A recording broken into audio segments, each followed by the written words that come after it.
Welcome to the Today's Soapbox podcast. This episode accompanies the article Inflatables Are Keeping Portland Weird, originally published October 27th, 2025. I will be reading the article as written in the web version with minor adjustments for the audio format. This podcast is sponsored by the Today's Soapbox website, which you can access at todays-soapbox.com. If you want to support the work I am doing there to promote independent journalism, you can find details on the website on how to support with your engagement and money if you are willing. My name is S, and I'm the main writer for today's Soapbox.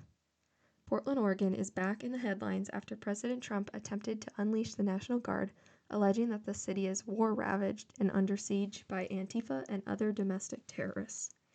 In classic Portland fashion, the city is fighting back in an unconventional and odd way. Ever since a video went viral of an ICE agent pepper spraying a protester in an inflatable frog costume through the vent of their costume, more inflatables have shown up outside the ICE facility. The frog wasn't even the first animal to join. A bright yellow chicken was a regular at the ICE building for months, according to Oregon Public Broadcasting. Portland's uniqueness is part of its brand. Ever since 2003, the phrase "Keep Portland Weird" has been used to highlight the city as a place for small businesses and creators to thrive. The slogan, which is also used for Austin, Texas, is present throughout the city on bumper stickers and murals.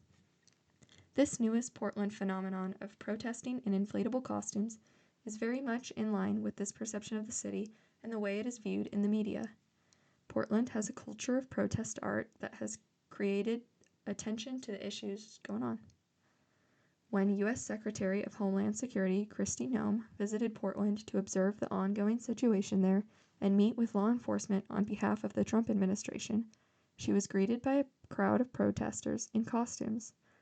After her visit, she threatened to have more troops deployed if Portland Mayor Keith Wilson does not meet specific security measures she outlined in their meeting.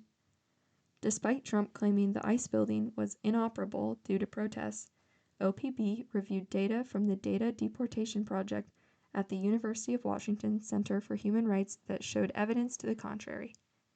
During the time period that it was alleged to be inoperable, the facility continued to detain people in comparable numbers to prior months. To help accommodate the growing need for inflatable costumes, Operation Inflation was started to distribute costumes to protesters. Their goal is to deflate tensions by providing costumes they provide with donations. Supporters can donate a costume for $35 each, and many have already been donated. The specific image of the inflatable frog has become a symbol of the city's resistance to Trump. One protester told the Miami Herald, quote, "They want us to be violent. You can't get any less violent than this," end quote. Progressive political commentator Sam Seder said, quote, "It completely lays bare the Trump administration's whole premise that these are hardened fighters that we're attacking on the ground. But instead, no, it's somebody who's dressed as Toucan Sam," end quote.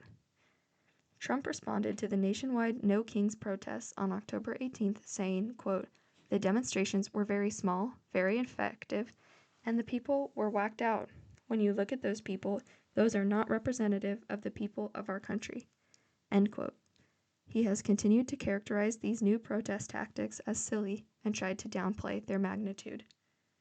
The No Kings Day of Protest on October 18th included more than 2,700 individual rallies across the country with nearly 7 million attendees, having grown since the June protests that boasted 5 million attendees. The costumed protesters are sending the message that these protests against ICE detaining immigrants cannot be characterized as violent or unruly. People are well within their First Amendment right to peaceably assemble and protest. They have a right to vocally oppose the actions of the Trump administration, and this is an effective way to de-escalate without compromising the message. Thank you for listening, and I hope to see you in the next episode.